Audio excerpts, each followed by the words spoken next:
Mor- Good morning everyone. So ito naman ang week 7 ng ating pong business organization and management.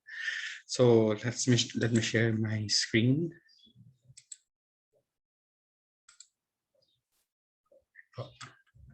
So our topic for today is planning and decision making. So I think napasimula na ang idea ng planning last week. So sa inyo pong pagbabasa. But we'll go further with the planning and this more details of planning and decision making.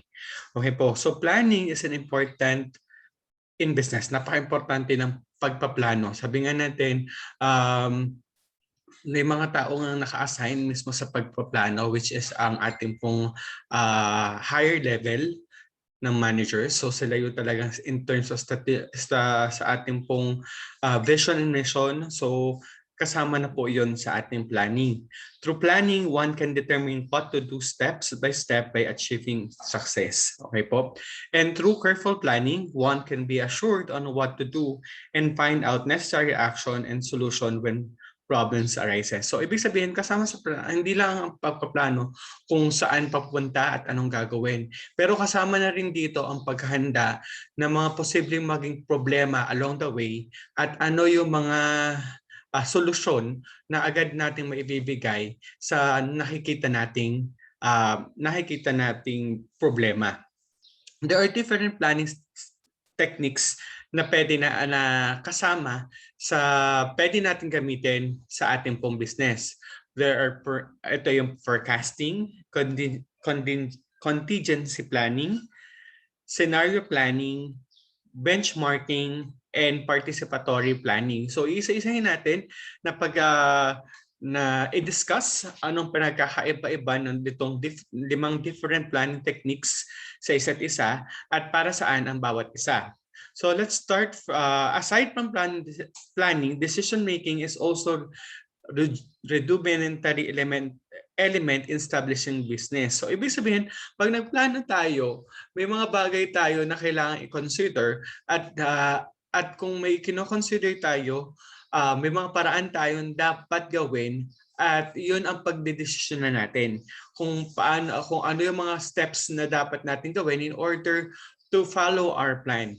In every decision that one can make, this can affect one's job and company itself. So ibig sabihin, napaka-importante na maging tama ang desisyon natin kasi bawat desisyon ay nakaka-apekto positively or negatively sa ating pong business. Maaring makatulong sa paglago or maaring makasira sa ating business. So careful decision making is a must to avoid problems later on. So, let's start first with forecasting. Ano ba yung unang step natin ng planning? Sa planning, ang isang uri niya ay forecasting. So, from the word forecasting, I think hindi na bago yung word na forecast. Pag sinabi natin nga forecast, tinitingnan natin yung hinaharap at hinuhulaan natin o hindi na intellectually guessing natin o hinuhunuhan natin yung maaring mangyari sa mga sumusunod. So forecasting is attempt to predict what may happen in the future. So yun nga po, tinitingnan natin ano yung mga bagay-bagay na pwedeng mangyari in the future. Katulad po noon, anong posibleng maging problema or anong mga posibleng lumabas na pwedeng makatulong o makasama sa ating pong business. All planning types without exemption make use of forecasting. So yung forecasting is a general term na ginagamit, 'di ba? There are 5 types of planning. Pero lahat sila ay gagamit ng forecasting. Okay po. So forecasting is a general term for all the planning method. Okay? Business periodical. So paano ba nagplaplano ang nagfo-forecast ang mga sa isang business? So dapat hindi lang siya basta manghuhula ka kung anong posibleng mangyari. There are mga basis tayo ng na pagkukunan natin ng hula natin. Hindi basta, ito mangyayari dahil ito ang tingin ko. Pero saan mo ibabase ang iyong hulang iyon? So, one major na tao na pwede makatula in terms of forecasting your business is ang tinatawag nating economist.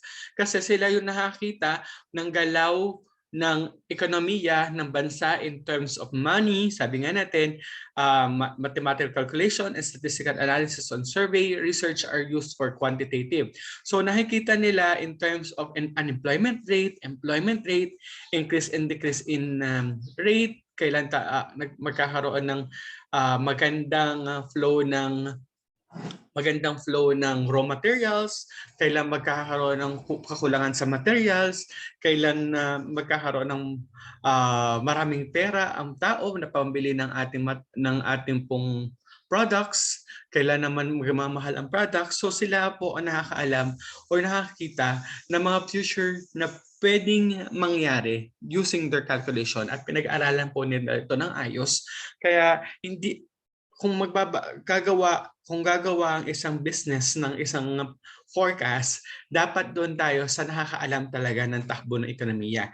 Hindi yung basta nang huhula na lang. Kasi maaari, kung wala tayong basis, maaring akala mo ito ang papatok, yung pala hindi. So magandang makinig sa mga economists. However, the aids of planning must be treated with caution.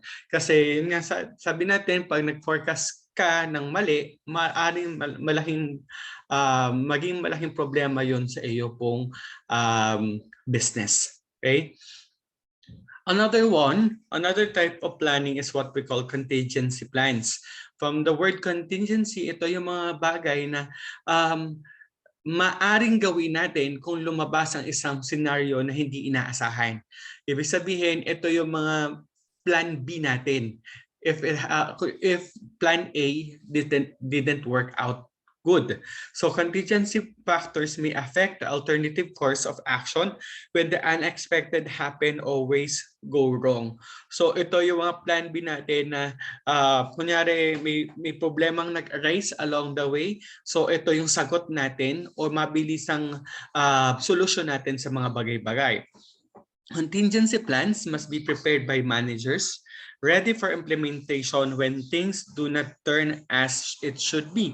So dahil nga magfo-forecast tayo, kasama dapat, sabi nga natin, part lahat ng uri ng method ng planning ang forecasting.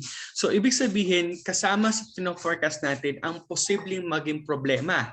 At dahil may na-forecast ka na problema na maaari mong kaharapin along the way, dapat may sagot na agad ang ating pong problemang yon. Ayun ang tinatawag nating contingency plan.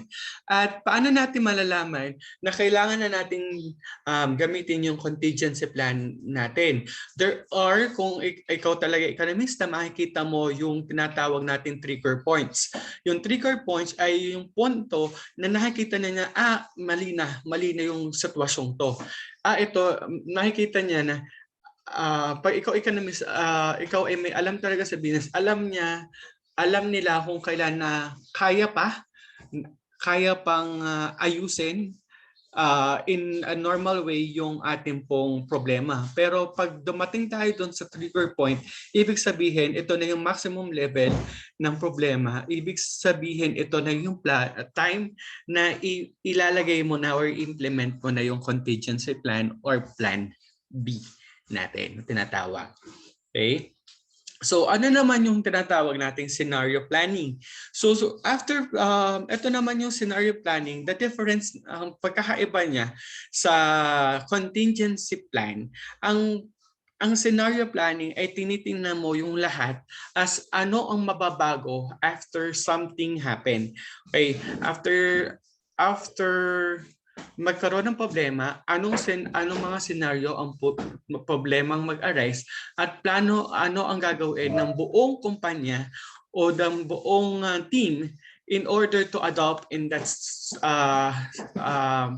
certain problem. So, a long-term vision of contingency planning ang tawag natin sa scenario planning. Ibig sabihin, hindi lang siya ang contingency planning, itong problema, itong mabilis ang solusyon.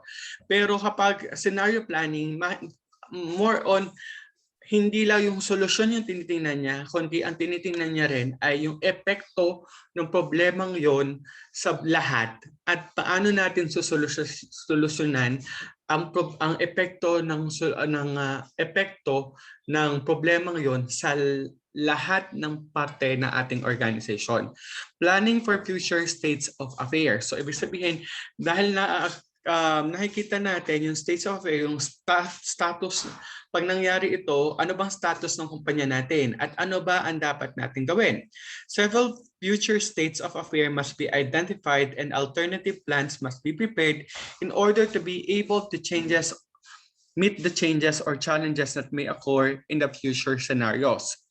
This is a big help for organization because it allows to plan ahead and make necessary adjustment in their strategies and operations. Definitely, tulad noon kung nakikita nila na magkakaroon na ng shortage, example, sa economist, nakita niya, may nagkakaroon na ng pagbabago ng shift from from dining into online ordering ng foods. So dahil nga sa pandemic nagkakaroon na ng shift, nakikita na agad nila yung shift. So lahat mababago in terms of paano mag-a-adjust ang kumpanya sa pagbabagong ito. So lahat ay hinahanda nila from very pag-order or pagdadala ng food. So lahat inaasikaso na agad nila dahil na-foresee nila yung pangmatagalang epekto ng problemang hinaharap nila. Some example of changes or challenges na may arise in the future, katulad nga po nito, ano yung mga scenario planning na to? So eto, kunyari, nagkaroon ng environmental pollution, so human rights violation, climate, weather changes, earthquake damage to communities and others. So ang difference between kasi ng scenario planning at saka po contingency planning, ang contingency planning ay yung maliliit na problema na kaya nating solusyonan, na hindi naman siya ganun makaka-apekto ng greatly sa ating pong business. But yung scenario planning, ito yung malaking problema na makaka-apekto. Ang nakikita niya ay malaking problema na makaka-epekto talaga ng malakihan sa ating pong business.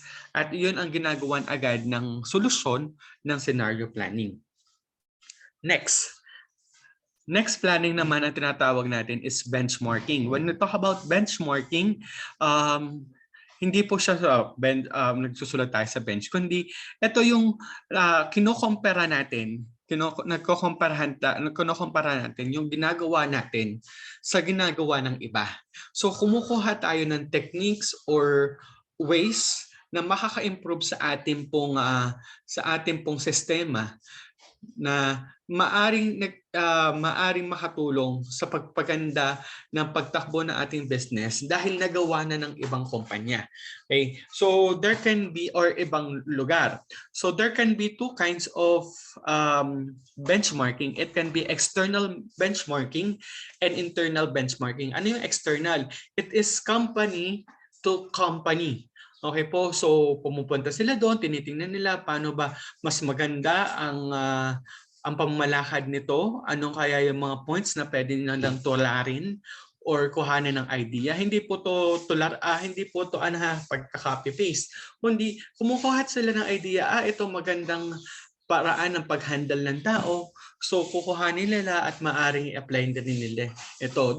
This is allowed.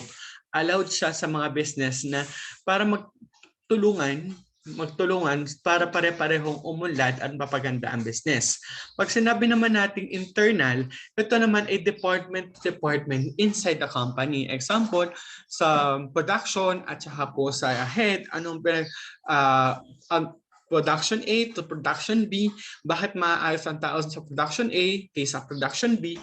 So titingnan ni manager sa production B, ano bang ginagawa ang pamamalakad ni A sa production A, bakit ang ganda ng samahan, bakit ang bilis ng production sa production A kaysa production B.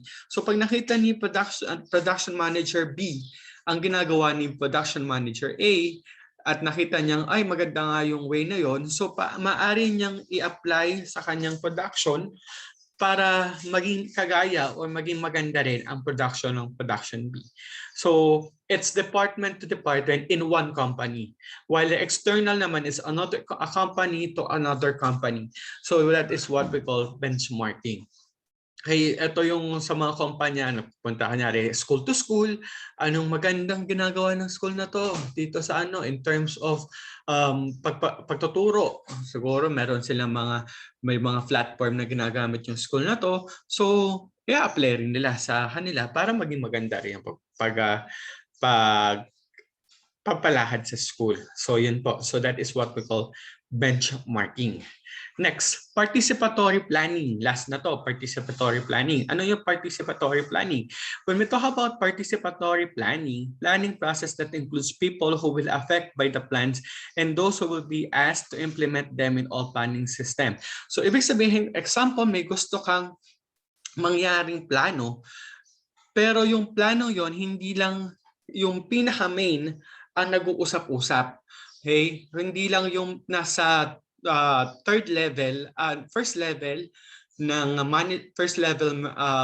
level managers ang nagpaplano, kundi ito kasama niya ang middle at saka po ang low managers sa pagpaplano at pati yung lahat ng trabahador na magiging apekto kung ano ang gagawin nito. Ang example nga po ng participatory planning ay ang tinatawag nating kanyari ay ang ating pong mga mga drill, mga earthquake drill, mga fire drill, kasi lahat apektado. Kung sakaling may lumindol, kung sakaling may sunog, lahat apektado yan. At dapat alam ng lahat kung ano ang gagawin nila. Kaya lahat kasama sa plan ng gagawin. So tinatrial nila yung plan para pagdating ng oras na yon, nang nagkaroon sakaling lumindol o sakaling nagkaroon ng sunog, alam nila kung ano ang gagawin nila. Dahil kasama sa lahat sila sa planong nangyari. Okay? Creativity, increase in acceptance and understanding of plans and commitment to the success of the plans are positive result of this planning technique. Okay po, dahil nga lahat ay kasali, so bawat parte o bawat tao ay nabibigyan ng pagkakataong umimik, pagkakataong mag-suggest ng kanilang mas magandang nakikita na pwedeng gawin sa planong ito. Yan. So those are the different planning techniques na pwedeng gawin. So again, it's forecasting. Then we have the contingency plan. We have the scenario planning, benchmarking, and participatory planning. Now, in terms of decision making, ano raw ba ang decision making? According to EB 2018, decision making process involves identifying a goal, getting the relevant necessary information, and weighing alternatives in order to make decision. So laging pong kahalakip ng planning. Pag nagplano ka, magdedesisyon ka kung anong gagawin mo. So ibig sabihin, hindi basta-basta tayo magdedesisyon ng kung ano lang maisip. Dapat ang desisyon ay pinag-iisipan, pinag-aaralan, dahil maaari itong maka-apekto din sa ating kumpanya. Okay? So, paano ba gumagawa raw ng tamang desisyon? So, there are different steps na dapat nating sundin para magkaroon tayo ng tamang decision making. The first one is to identify the problem. Alamin mo muna, ano ba ang mismong problema? Okay po, that's the problem minsan with government, kasi hindi nila ina-accept. Isang organization din ang government. Minsan kasi sa sobrang pride natin, hindi natin ina-accept na meron tayong problema. Akala natin okay ang lahat. Dahil hindi natin masosolusyonan ang isang bagay o makakagawa tayo ng desisyon kung hindi natin ina-accept na merong problema. Okay po? Just in a relationship is is considered organization. Still, it's a connection of people na pinagtutulungan natin buuin. So, and it talks about management. So, hindi maayos ang isang problema kung hindi mo i-acknowledge na may problema. Okay, so hanapin muna natin ano ang problema at tanggapin natin na may problema. After ma-identify natin ang problema, kailangan nating decision criteria. Ano ba yung mga factors? Ano ba yung mga factors na nakakaapekto sa problemang ito? Ano ba yung mga factors na apektado ng problemang ito? Ano yung mga area na apektado sa problemang ito? Okay? So next, allocate. Alin dito sa factor na to ang nakaka-contribute sa mismong problema? Ano bang factors or area ang pinaka naaapektuhan ng problema? So yun magiging unang priority natin. Okay, na para ayusin. Kung kunyari, lagi kayong nag-aaway, may problema kayong in a relationship, so identify nyo, ano ba talaga ang pinaka-problema nyo? Example, wala bang time? Or dahil ba may third party? So anong pinaka-apektado doon? Yung bang relationship nyo, pagsasama nyo, or oras nyo sa isa't isa na apektuhan? So you have to identify ano yung mga naapektuhan at ano yung apektado. At ano naman yung mga naging sanhi na problema at ano yung pinakasanhi ng problema nyo. Kasi sangay-sangay na lang nila lahat ng nagiging factors na yan at saka area. So you have to identify ano yung core. Then, develop alternatives. Ibig sabihin develop alternatives, maggawa kayo ng solusyon. Ang solusyon hindi lang isa yan. So hindi ang problema hindi lang itong problema, itong solusyon. There are different ways to solve problems. Okay po? And identify always to solve the problem. Okay po? Hindi lang po one way. Itong problema ito lang lagi ang solusyon niya. No. So lahat kasi i-consider mo, lahat dapat masosolusyonan mo. So there are different ways to solve the problem and you have to identify all those ways. And then, i-analyze mo, kapag ito ba ang ginamit mong solusyon, masosolve ba niya lahat ng problema mo or majority ng problema mo? Or kung ito ba ang ginamit kong solusyon, ano naman epekto nito? Maari pa itong makalala pa ng problema or mas dumami pa ang problema mo. So you have to identify kung may solusyon ka, ano naman ang maaring mangyari, ano kaya ang pwede maidulot ng solusyon mong yon. Then, after pag-isipan ang mga solusyon yon, you have to select. Kailangan mo nang i-identify ano ba yun sa mga pinagpilian mong solusyon o para pamamaraan ang gagamitin mo. And you have to implement that alternative. Yung iyong pamaraan na napili, kailangan mo na siyang gawin agad-agad. But during the implementation of that solution or alternatives, you have to look pa rin. Maganda nga ba talaga? Kasi yung kanina, finorcast mo lang, ito ang maaaring mangyari.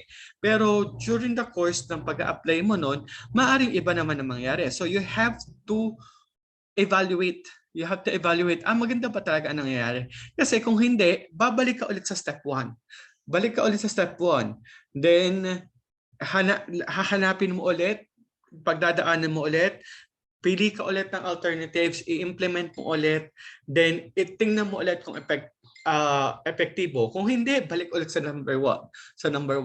Pero kung naging epektibo naman yung alternatives na napili mo, babalik ka pa rin sa number 1. Bakit ka babalik? Okay na naman. Baka may mas maganda pa. Baka mas may improve pa yung ginawa natin. So laging paikot-ikot lang ang decision making. Okay? So there are 2 types of decision making. The first one is the structured or program decision. Ano pong ibig sabihin ng structured or program decision?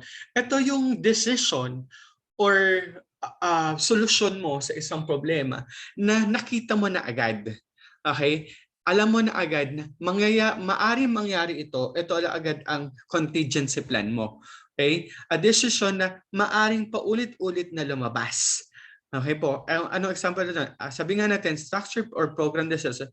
A decision that is repetitively and can be handled by using routine approach, such as repeated decision applies solving structure problem which is straightforwardly familiar and easily defined. Example, kung sa isang restaurant may nagreklamo na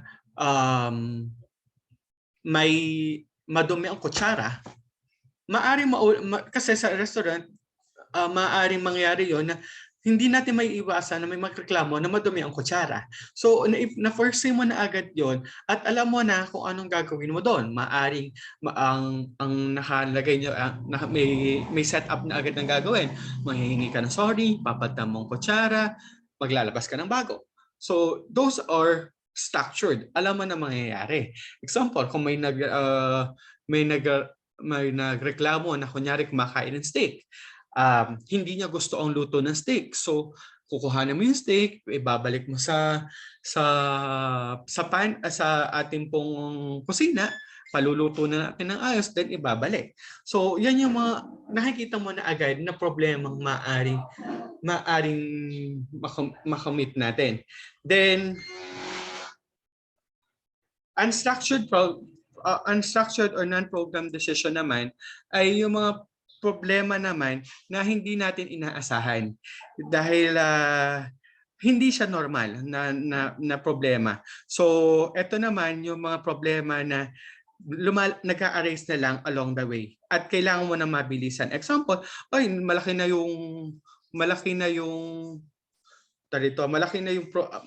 yung benta. Magtatayo ba tayo agad ng second branch? So, kailangan pag-isipan niya. Okay? So, certainty condition, ito naman yung mga types of decision making na sure ka sa mangyayari sa decision mong ito. Example, kapag inilagay mo yung pera mo sa bangko, alam mo kikita yan ng interest. Okay po, walang mangyayari dyan, sa bangko lang yan, alam mo kikita yan. Pero pag risk uncertain condition, ito yung condition na hindi mo pa alam ang posibleng mangyari. Yes, makikita mo may positive, may makikita ng negative at iti-take risk mo. Example, kung dadalhin mo ang pera mo sa isang kumpanya or ilaalat mo siya sa stock market. Ang stock market kasi pabago-bago ang